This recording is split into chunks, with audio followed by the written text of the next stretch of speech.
Welcome to Financial Hub. In this video, I'm going to guide you on how to change network in Solflare application. It is a very simple step. For that, you need to go on your application and make sure you're logged into your account.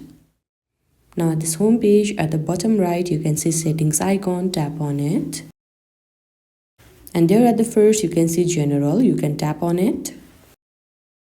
And here you can see various options, and at the fourth you can see network, simply tap on that.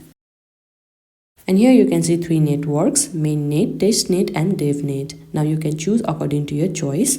For this video I will go for the last one, DevNet. Now this kind of box will pop up, simply tap on continue. And you will be led back to your home page again.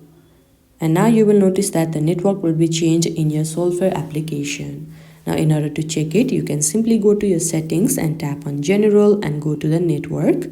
And now you can see that the network has been changed. I hope you found this video helpful. Don't forget to like this video and subscribe our channel Financial Hub. Thank you.